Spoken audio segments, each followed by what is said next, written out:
What's up guys and welcome. You're watching Fazi Fitness. I don't know why so many of the men's physique competitors think that they will do pretty well in classic physique if they switched over. Despite classic being one of the most toughest divisions right now. I can quote some examples right here.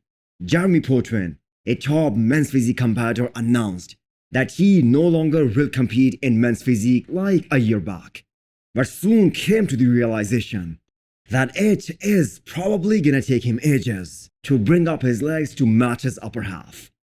Kyron is another top Olympian who announced switching to classic physique after this past Olympia, a decision he is sticking to as of right now. But he will have a tough time cracking top 10 in classic physique Mr. Olympia. Not to mention, it will take him some years to bring up those legs up to par.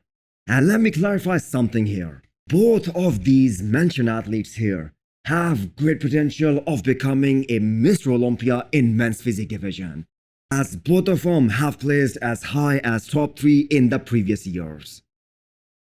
Andrea Ferguson is one of the biggest names in the men's physique division, and that is another guy who thinks he could do extremely well in classic if he brought up his legs. Do you guys agree with his statement? Because classic has some of the sickest physiques out there, and some of them are so good that it is kinda shocking to see that even though a physique is so damn complete, and still they are not top 10 in the world. Let me quote 2 examples here who did not crack top 10 in 2022. Gabrielle and Branchen. Great physiques overall, but still not top 10. The point I am trying to make here is that just because you have a nice set of abs and a small waist, that doesn't necessarily mean that you will do great in classic physique. That is just my 2 cents. On a separate note, Andre is without a doubt one of the greatest men's physique athlete this division has ever seen. And Andre just announced that he is saying goodbye to the sport in 2 years. And that makes sense, because his placings have been declining since the last 2 to 3 years. And he isn't a title contender anymore.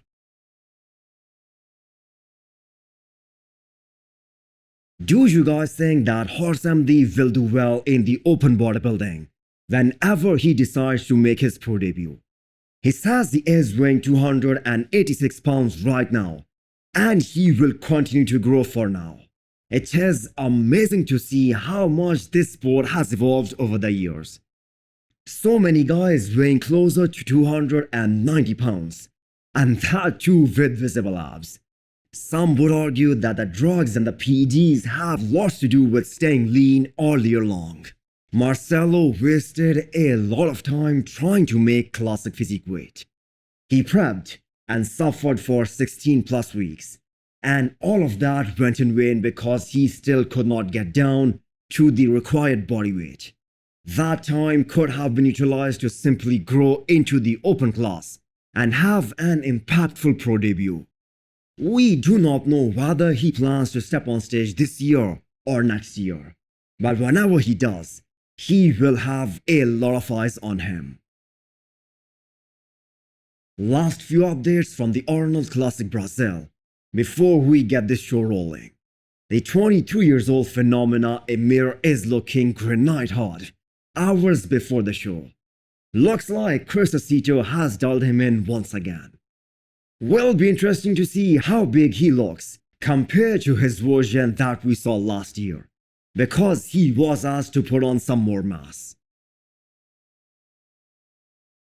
Behrooz Tabani will keep getting harder by the hour as we get closer to the competition.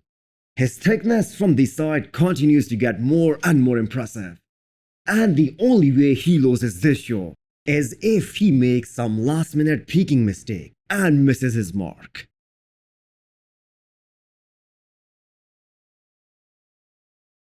So hit the thumbs up button if you liked the video, and smash the subscribe button if you wanna come back for more.